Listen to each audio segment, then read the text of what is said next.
Hi, everybody, and welcome to the Financial Transitionist Core Training Module 3.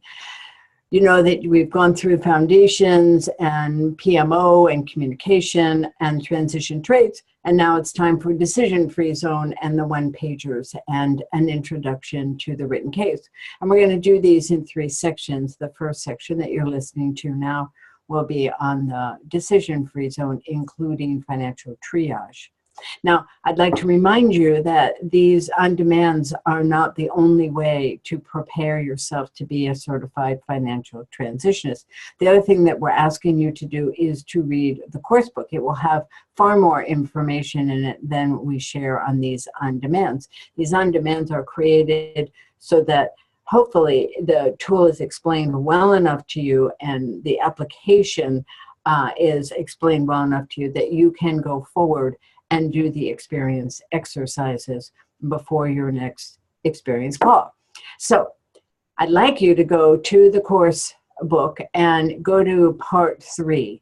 And if you drop down in the menu there or in the table of contents, you'll see decision-free zone and triage. Just click on that and it will take you right to that section. And remember, when you're working your way through the course book, anytime you go on to the logo that you see at the bottom of the page here in the course book, it will link back to the table of contents. So just a little tip there to make your life a bit easier.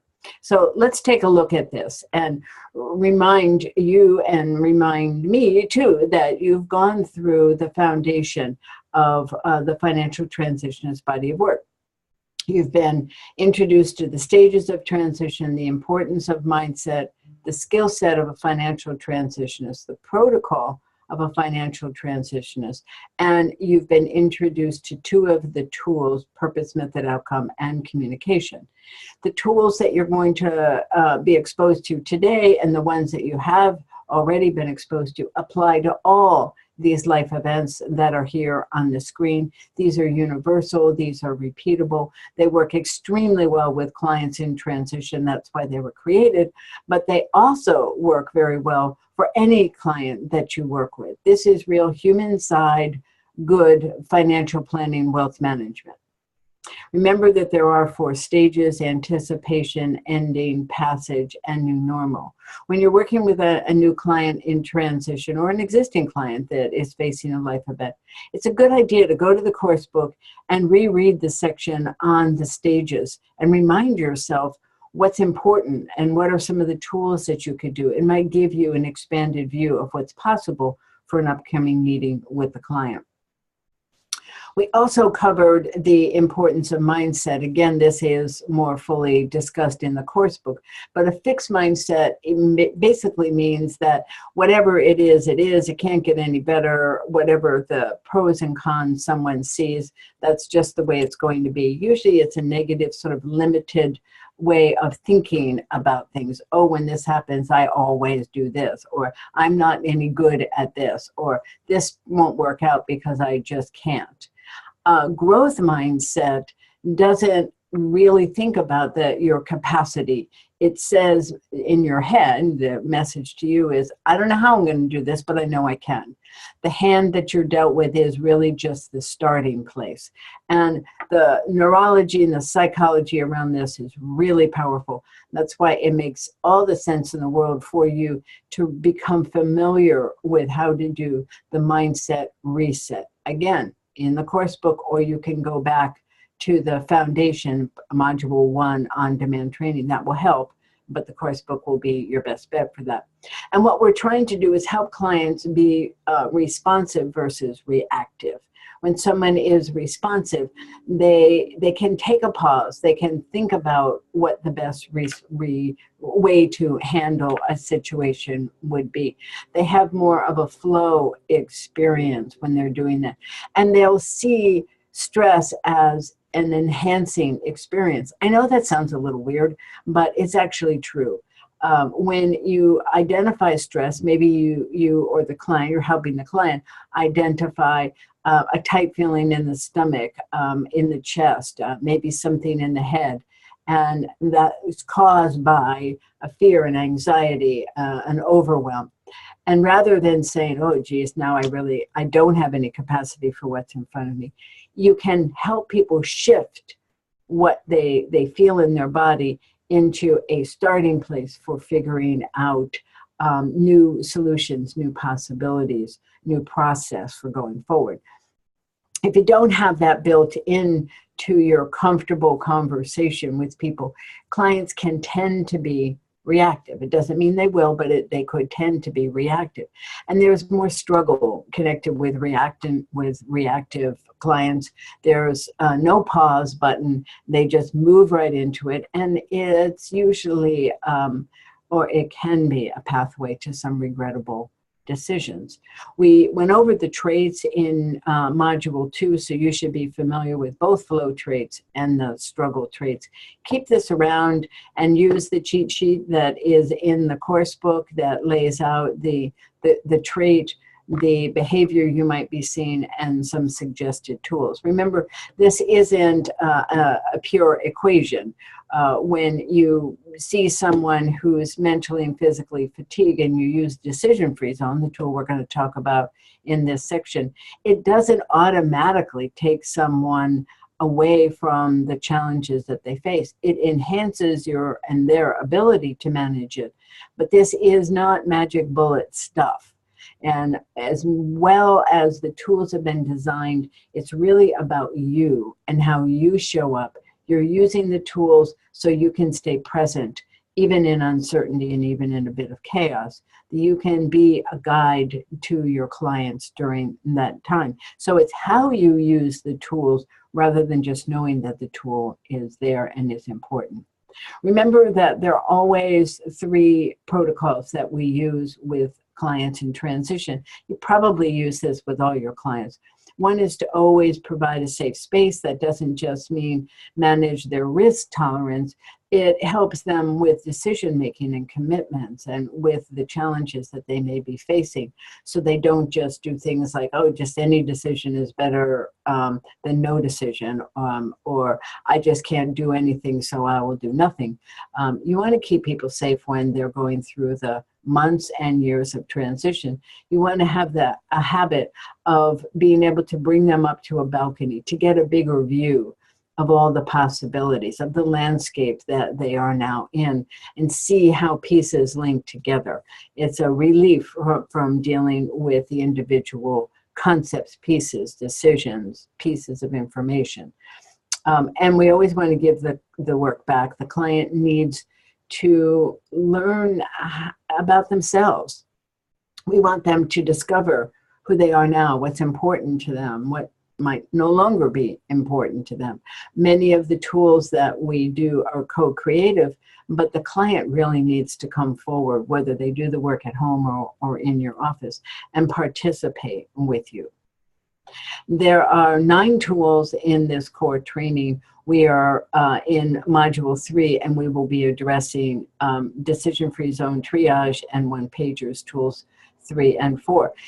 We put this up here just to remind you that there are many more tools, but what you're getting in core training are really the universal, repeatable tools that you can use over and over again.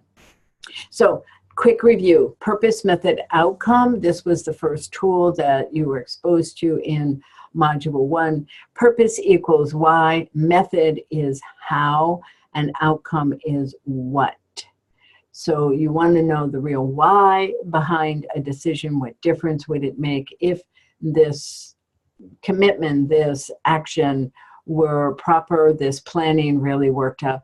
Why? Why is that important to a client? How will their life be different? Who's going to be supported or maybe harmed if it doesn't go well? You want to get to the real emotional connection to each big decision that people have. And you don't want to jump into how too soon. That is the trap for financial advisors. You may well know how you think someone can meet a challenge, solve a problem, plan for the future, whatever it is. But before you get to that, you want someone to understand what their emotional connection is to getting that done. There's a much higher level of buy-in and satisfaction, and it also might guide you what you think is important based on everything you've heard so far may in fact only be part of the picture. So by getting into the purpose discussion conversation with people, you start to get more insights yourself. And the outcome is the results that happens. It's a positive cash flow, a sustainable cash flow plan. It's a risk tolerance plan that really meets the big challenges. It's an estate plan. But all of those things are good. But before you get to a sustainable cash flow, why is that important? What really is going to make a difference in a client's life? And that may inform you on some changes you might want to make in creating a sustainable cash flow plan. It's just one of the suggestions here. The communication preference. I'd like to remind you to use this tool. Use this tool means to use this piece of paper. When you have a piece of paper in front of you, it helps you and the client focus. It helps you stay present. And remember, the first 3 paragraphs set the context. There are 3 questions that you want to know about every one of your clients: how you can help them feel comfortable and productive in meetings, how they like to receive information and recommendations, and how you can support them in making decisions. You want them to choose a few, maybe 2 or 3 of the choices here. You may also say, see if there are 2 or 3 or a few that you would like to eliminate, you would like to make sure never happens. So you have the conversation on both the positive, what they want, and the negative side. And then you want to reach some agreements and solutions on how you're going to meet their preferences. There's the follow-up page where you want to take some notes with the client. Again, this is a co-creating experience. They are telling you what's important to them rather than you having a tool, a psychometric tool, to diagnose them. It's a completely different experience. And always remember to ask people if they've ever had this communication exercise before. It's a way to differentiate yourself. So let's jump into the decision-free zone. There is another version of it. Decision-free zone, by the way, was the first tool that I wrote back in the Sudden Money book back in the late 1990s is when we were working on the book. And the one thing that I could identify that was a struggle around what we called sudden money was decision-making. If you traced all the crash and burns and the regrettable experiences, you would come back to decisions. It's a pretty broad topic. We always had action plans. We always asked people about choices and things like that. I was trained as a CFP from the late or early 1980s, so I did what you were doing and in a traditional sense. But then I realized we needed a different approach. And so we have a way of breaking the to-do list into time zones or time frames and based on urgency. It's now, soon, and later. You'll see this as we come up. This is probably the easiest tool for you to take right from the first conversation that you hear here on this on demand and use it with a client. And if you don't have a client right away to use it with, I'm going to recommend that you do it for yourself or someone in your family. You'll see right away that this tool is valuable. It's so valuable. I use it myself frequently when I'm faced with what feels like way too much to deal with. So we had that from the very beginning, but then when the feathers really hit the fan for our industry in America anyway, the recession of 2008, it caused many people to suffer in some dramatic ways. And I ended up referring to this reaction that we saw across the country and across net worth, across business models. I called it money shock. And what I saw was that untreated money shock can lead to regrets and poor decisions and much worse conditions over a prolonged period of time. Shock can move into anxiety, which there is nothing good about that. The ultimate goal of financial triage is to replace fear and panic with an increase in control and confidence, which leads to an increase in stability and clear thinking. I worked with trauma therapists on this to make sure I understood what the trauma experience was in a universal way. And in our experience, this tool does that. It takes people from sort of an overwhelm to stability, clear thinking, and organizes the decision-making process. It will be a tool that once you get used to using it, you'll use it all the time, and you will love having this tool. You will wonder, why didn't you get that tool 20 years ago or 10 years ago when you first started in the business? Triage, financial triage, is for people whose fears and concerns are so heightened that they're actually getting in their own way of their own well-being. Their health might be at risk, their relationships might be at risk, and they might be on the verge of making some really, really regrettable financial decisions.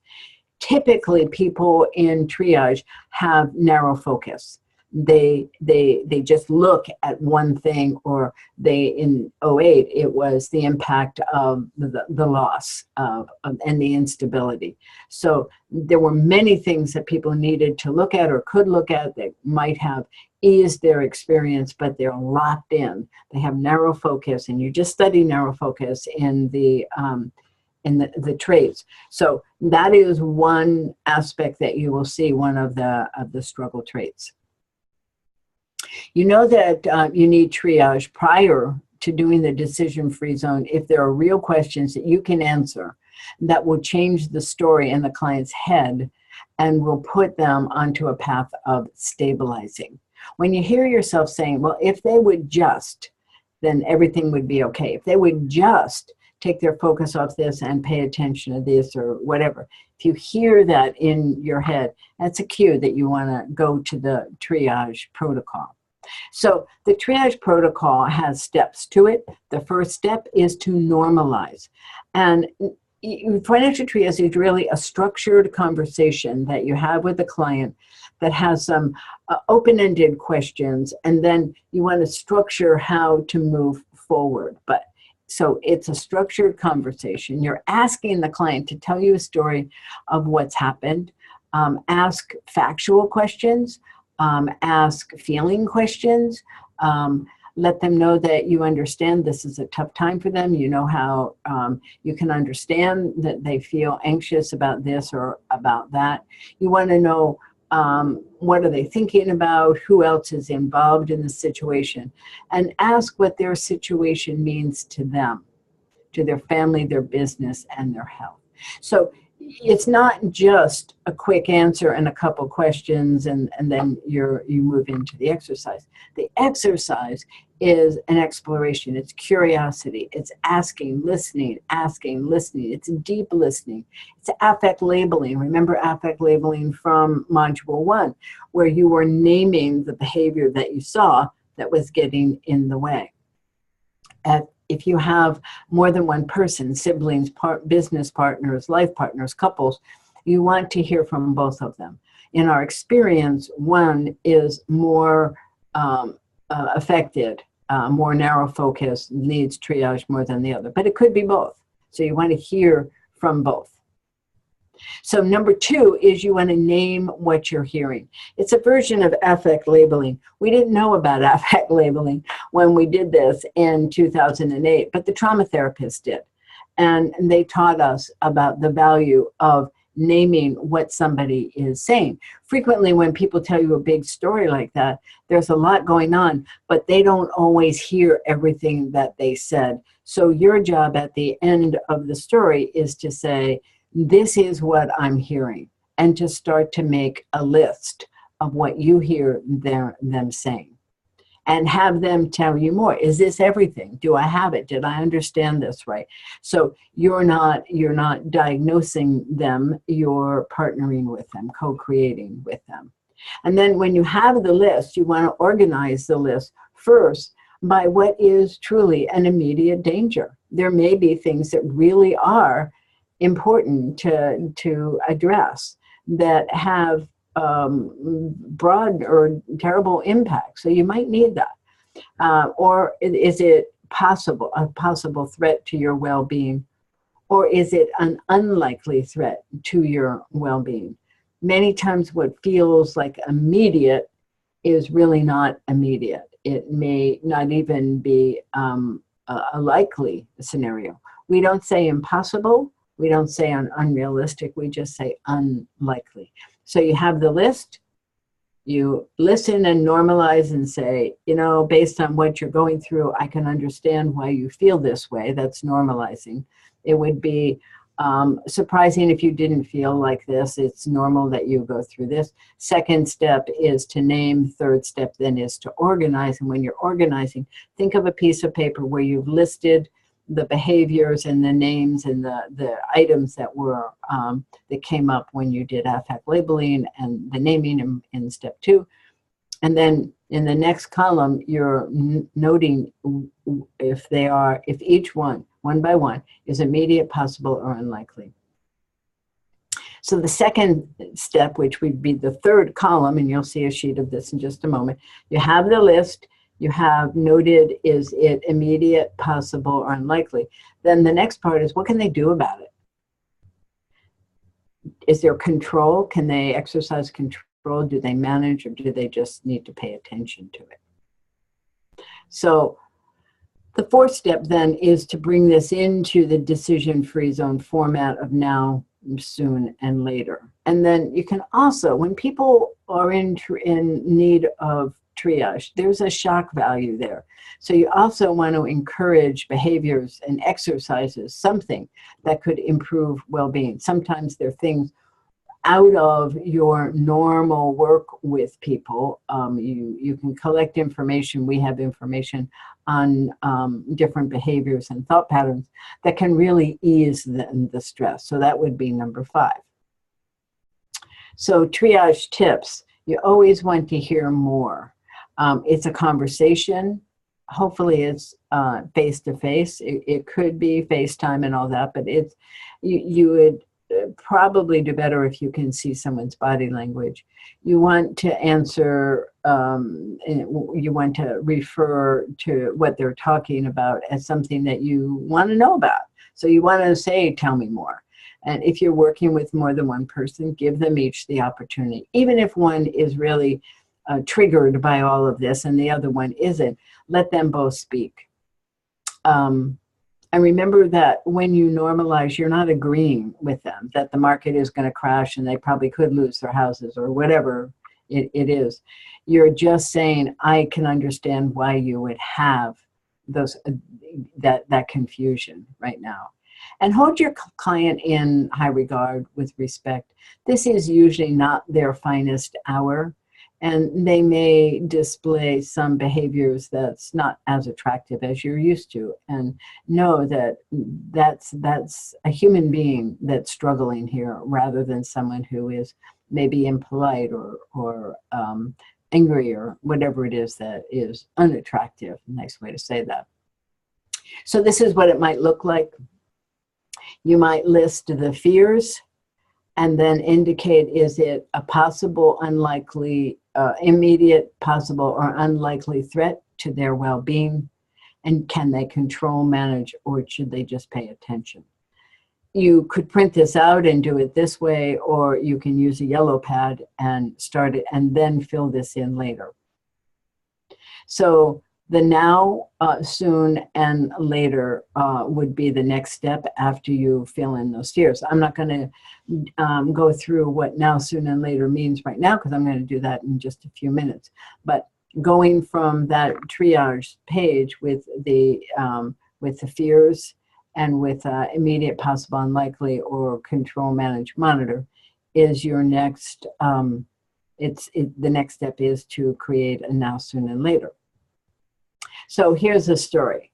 So this is Janet, and Janet was widowed 2 months ago, so it's very fresh. Her husband died unexpectedly. They were both age 58. He had sold his business and retired to play golf in, a golf community. So her health was really good before his death, but now she's not sleeping. She has high anxiety. She's losing weight, and she's unable to concentrate.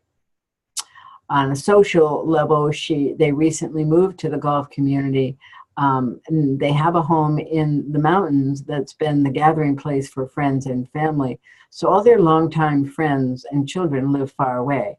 They were just starting to get to know people in the golf community, and they were not the only ones that were upset in 2008. So it was an environment that probably fed into the anxieties that her husband had.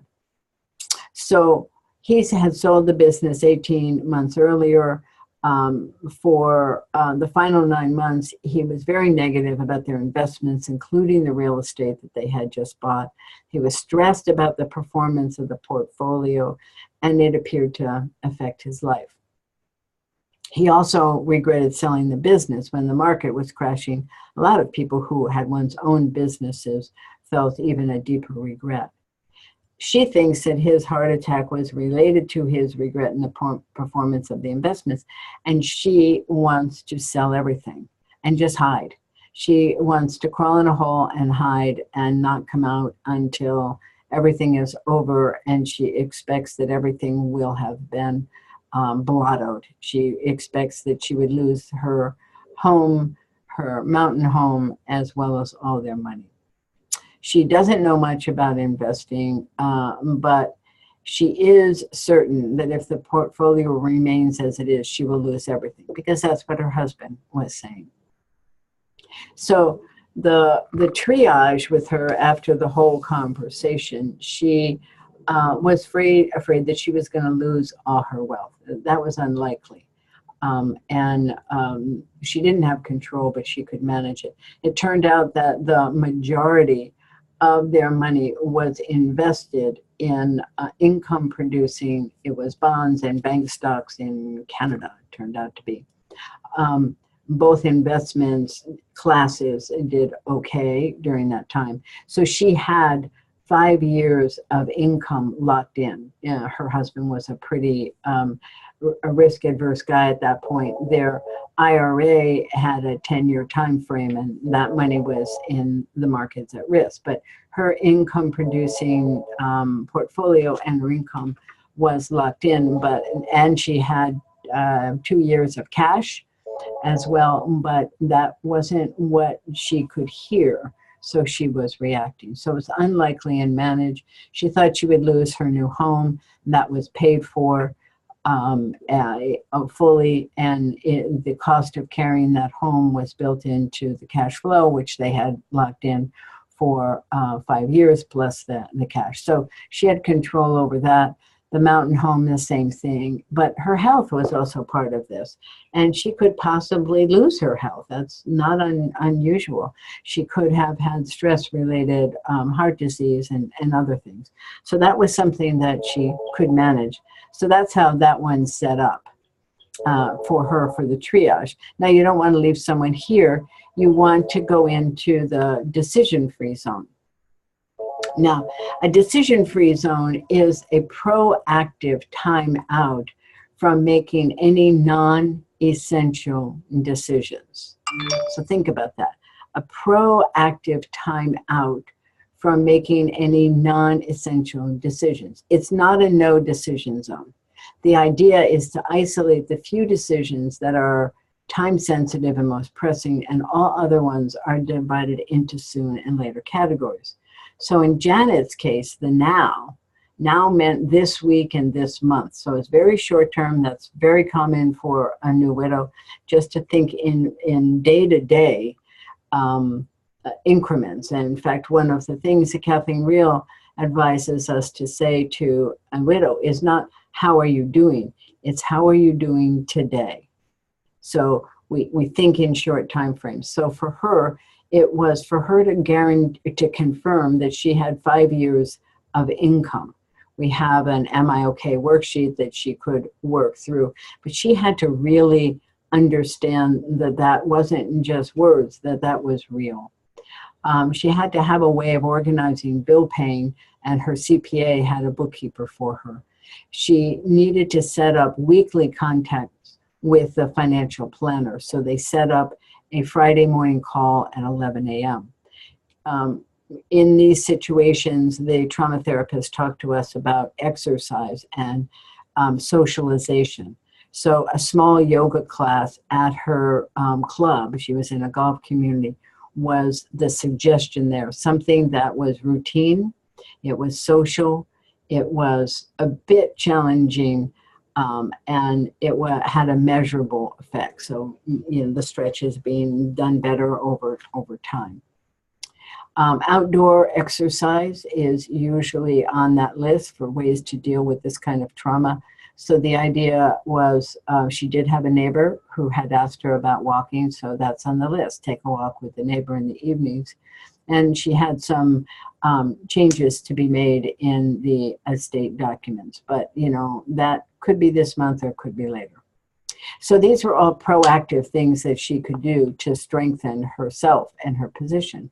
And then the soon, 6 months to a year, was plan the family time in the mountains. That was always what they had done, and for her to be back on track with that seemed important. To organize his things, and she could hire someone at the end of the year would be fine. Start going to lunches at the club. There were many people in her situation. When you move to these golf communities after retirement, it is not unusual to meet many widows. So again, socializing. Monthly meetings now with the planner rather than the Friday phone call, and to continue yoga and exercise. And then later, 2 years from now, was to reconsider selling the real estate. She was ready to sell everything. And then reconsider downsizing the retirement home and moving. And discuss changing the investments, and consider giving the kids financial gifts, which also had come up. But that was 2 years from now. And we all know what happened with that, if it was generally high quality investments and real estate. So that's how we moved Janet from triage into the decision-free zone. So let's think about the decision-free zone.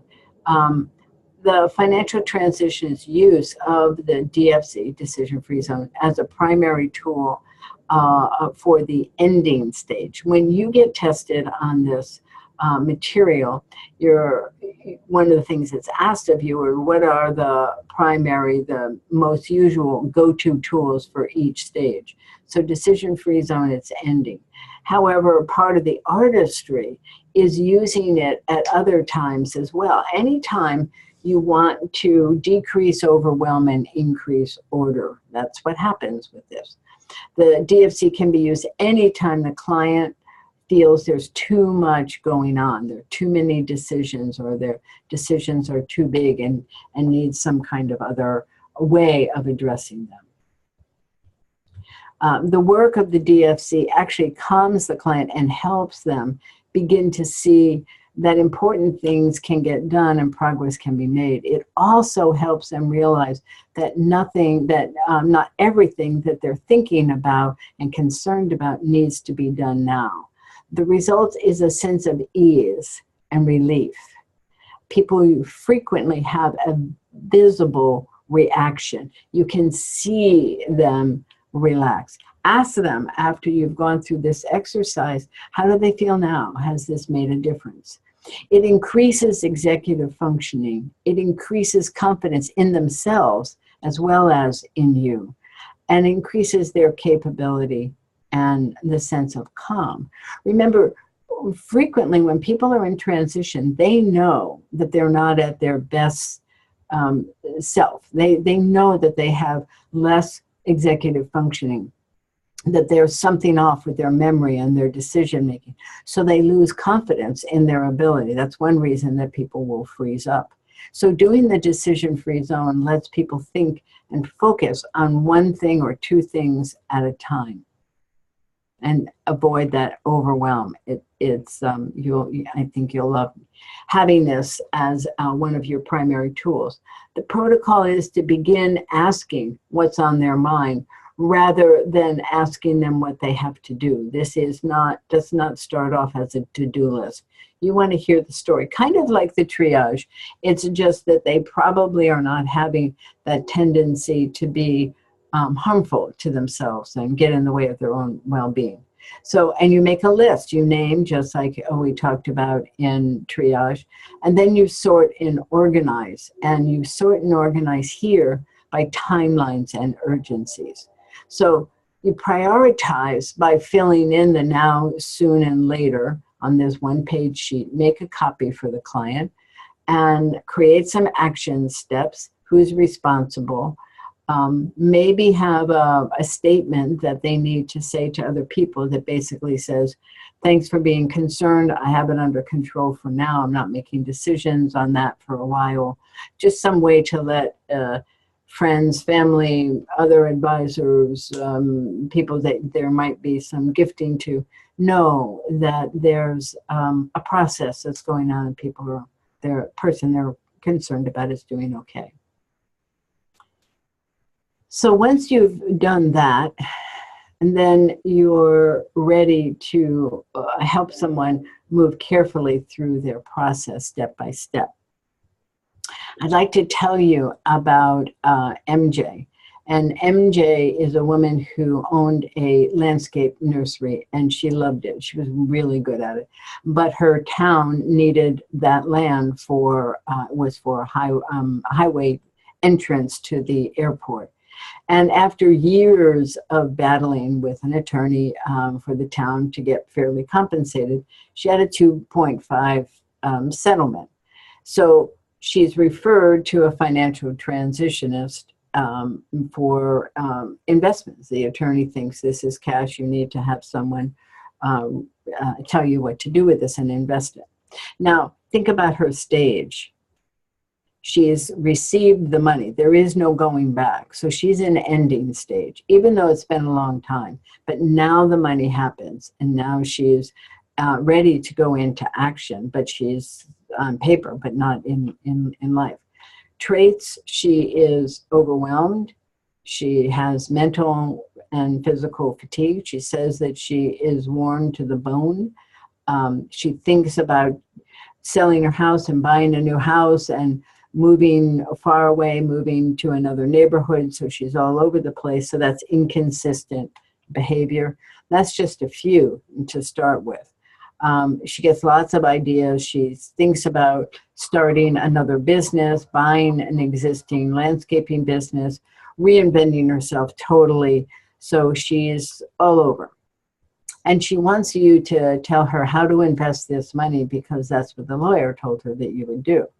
So she comes to you with a really big situation and a very narrow request of how to manage that. She also has $900,000 in her 401k, and she has over $500,000 in equity in her home. And she wants to keep working. She's very viable, lots of energy, but right now she's struggling. So what we do with her is, when we talk about making a list and naming what you heard, we call this a scatter. So we wouldn't put her face in the middle of the page here. That's a little bit creepy to take pictures of people. But you might do a circle and put her initials, just MJ. And then you'd start to write down in a scattered format all the things that you heard.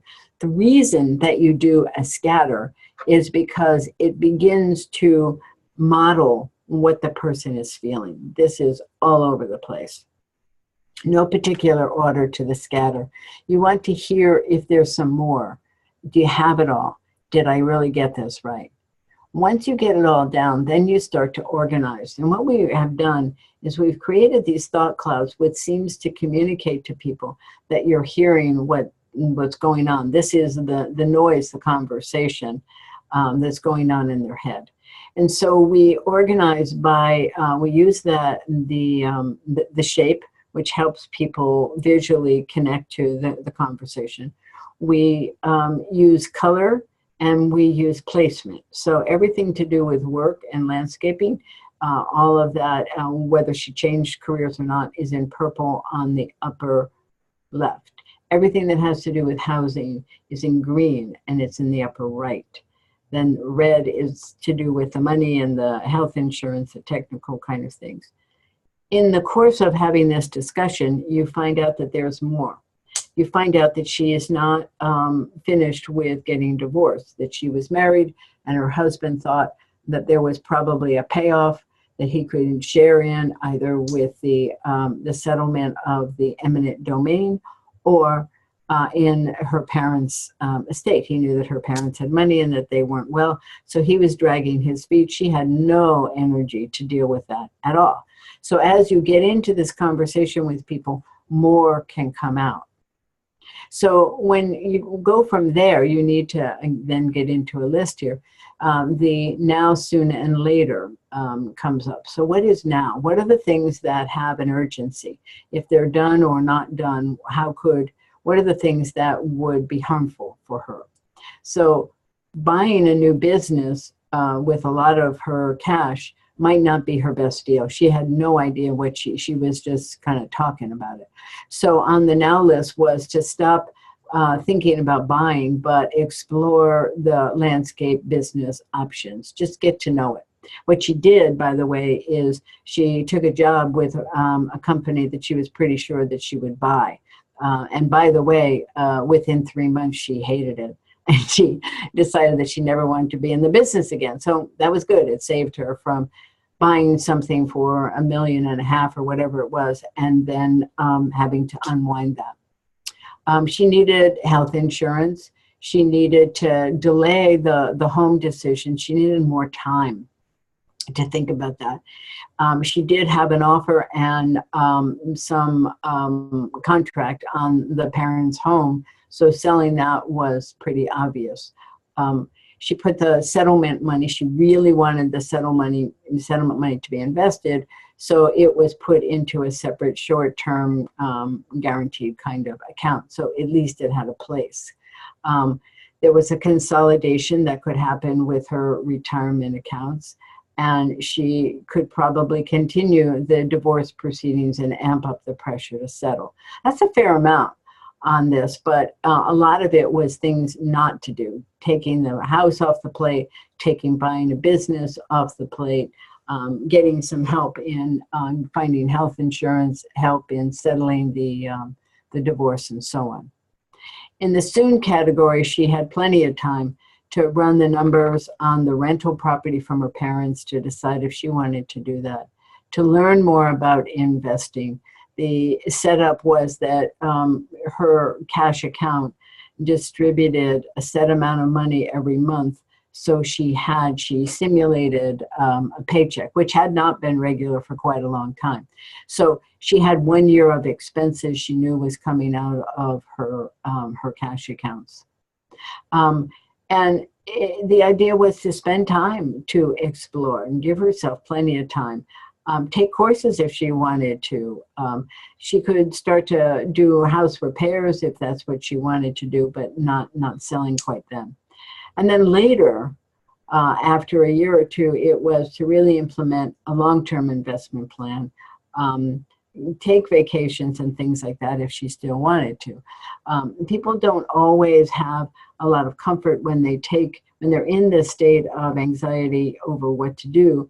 Going on vacation isn't particularly restful.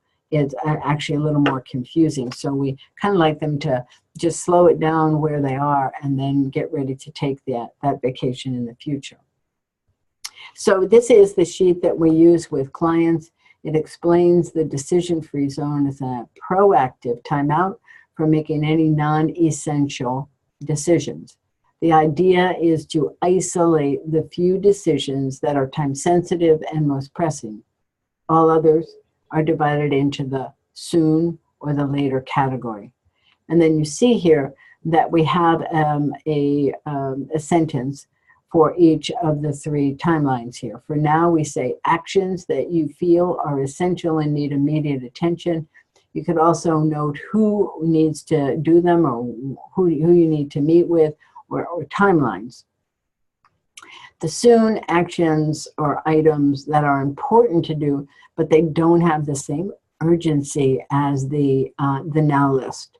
And later are important items and decisions that just need to be postponed. You just don't have enough information to act on them. You need more time to organize and plan. But you could also include things that feel like they would be nice to accomplish. Not that they're going to happen right away, but it's nice for people to know that you heard this, that it's on the list, that you're getting to it. The statement, not everybody needs this. Some people do. I used to write this out with some people and they would keep it by their telephone. That's the old days when you would always take a phone call in the kitchen or wherever it was. So you decide if they need this or not, but it goes something like, I've waited a long time to buy a new house, but I'll make a better decision if I take a few more months to figure it out, to understand how much I can afford for myself or for us. Managing money is more complicated than it looks from the outside. It may be a year before I know exactly how it works and what I can do and can't do.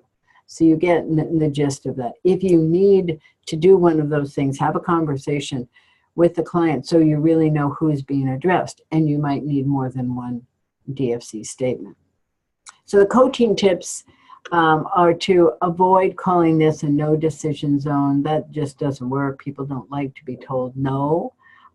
So it's a decision-free zone, not no. 2, the intention is to free up the client to make a few good decisions now, rather than to feel overwhelmed by too many choices. 3, discuss the benefits of the DFZ. The noise in your head will come. Things will become more clear. It'll make it easier to think, to see options, understand consequences. It helps find and articulate boundaries, what's possible and not possible, manage expectations. It will help clients take care of essentials so they know that those things are done. Use a one-page overview whenever possible. You'll hear that in the one-page protocol. It lowers or reduces the energy, the strain of the mind to comprehend. If it's all reading, it's much harder to comprehend than if it's visual. Most of us are visual learners. Move the soon items up to the now items as you progress. So this should be a living document with many iterations. It's good to keep a copy of that to look back and see how far you've come along. And when the client has a strong desire to do something that they're not ready for, add it to the later list so that they know that you heard it and that you're getting there. And it's helpful to keep the DFZ visible at meetings. Even if you're not talking about it, just having it there, it's a calming influence. Many clients have reported that over the years. So Dr. Moira has some adherence and implementation tips. She says that the DFZ addresses one of the major external contributors to non-adherence, namely new and hugely competing demands on the client's time, energy, and personal resources. Trying to do everything at once usually results in many things being done incompletely, unsatisfactorily, or not at all. The DFZ helps put a stop to the depletion of the client's physical, mental, and emotional resources. Do make sure that the client understands that this is a living document. Additional challenges and demands may arise in the days following the completion of the DFZ. These unforeseen items will need to be addressed by the client in a timely manner. Give the client a heads up that it's likely this will occur, and or they may falsely conclude that the DFZ is too rigid or it's unrealistic, and end up descending again into a state of being overwhelmed. And encourage them to bring to really keep the list in front of them and to watch and to discuss the appropriate movement from one stage to another. Do make sure that the client is displaying a sense of relief and calm upon completion. If there's still considerable uneasiness or stress and the tool is not yet served its purpose, you really should see a sense of calm. Posing the question of what's leaving you feeling unsettled or unsure allows you and them to explore this some more before they leave your office. Avoid adding any additional items of your own to the list. You're going to have a much longer list than they are. And you keep your list to yourself. If they need to see it, you can show it to them, but you want them to be focused on their DFZ list. Instead, and do demonstrate your skill in collaboration and referrals. Many of the tasks in the DFC may require the client to reach out to other professionals in your existing network, but maybe they don't know the people. This could be a therapist, a lawyer, an accountant, professional organizers, and such. Dr. Moira is very strong in recommending that we learn to collaborate with other professionals. So here's some samples, some more that you can take a look at. The one that I wanted to call to your attention was a pretty tough situation. It was a husband and wife, both doctors. They ran a practice together, and I don't know exactly why it happened, but the wife committed suicide one Sunday afternoon. And they were personal friends of the planner as well as clients, longtime clients. So on this sheet, what you're looking at is the names of the people. So that wasn't there on their sheet. We put it here so you could understand where we were going. But there was an office manager, the husband's brother, the CEFT, and the bookkeeper were the people addressed. And in this case, the now was access to the bank account. The wife had control over all of the finances. She was the go-to. There was nothing wrong with the finances, but he didn't even know his PIN to get cash at an ATM. So they had to figure that out. They had to establish a collection basket for bills and mail at home that they could, he could pick up once a week and bring to the office manager. They needed copies of death certificates. They needed to make final arrangements and locate the insurance policies. So this was really important actually for the planner as well, who was in his own state of grief. He was so sad for what was happening with his family, and he had never worked with a case like this, and they were personal friends on top of it. So this one really worked well. He said that he used this format for several years. The husband apparently is doing better now as people do grow out of that grief. But it was important for everyone involved. There were 5 people that are mentioned there on the top in red, that they could all see what's going on, what their job is, and when. So you see it's action, who, and date completed. You don't always have that with decision-free zone pages like this, but in this case, that was essential. And again, you can think about what kind of a statement you might want the client to be able to communicate to people involved. This is one of the final pieces here. This is something that we had written before. You're more than welcome to communicate this to your clients, maybe in general, about one of the tools that you use for clients in transition. There's a quote that I have here: the reality is that money is more complex than we generally give it credit for, and having a liquidity event or sudden money from a major life transition event magnifies the complexities, much to the surprise of both the recipient and their advisors. That goes back to the origins of the book, I think. So here's an explanation. The decision-free zone creates more calm, orderly environment for making decisions and commitments. The objective is to structure an intentional timeout from all but essential and urgent actions. And once you've created and committed to the DFC, you'll have the mental energy and freedom to proceed with the organizing and stress testing the new finances and ideas for how you want to live. And then I have a list of benefits here. Creates a safe space for orientation and self-discovery, increases physical, mental energy, allows for time to organize paperwork and information, find boundaries, establish priorities, take care of essentials, move from overwhelm to order, and run scenarios to see the long-term consequences. It ends with the decision-free zone will help you manage the expectations of your family, friends, as well as your own. Once you've created your now, soon, and later list, be sure to share your DFC plan with appropriate family, friends, and advisors. So you're free to adapt that if that would serve you. It's a good overview. Sometimes people want to know, what do you actually do as a financial transitionist? And this should be a reoccurring tool that you have. Last on this is that there are things you can control and things you can't. Consider a short list of things that we can control. Is there anything you want to pay attention to or take intentional actions to change? And this is a discussion page between you and a client. This is really after you've done some triage and the DFZ, but then sometimes people can develop habits or modify behaviors, and it can make a big difference. So you decide if you want to use this or not. Some advisors use this with great results, with wonderful results.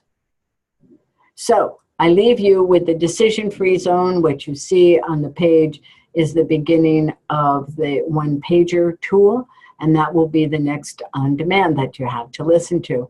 So thanks for hanging in with me, and I wish you great success and ease using the decision-free zone tool.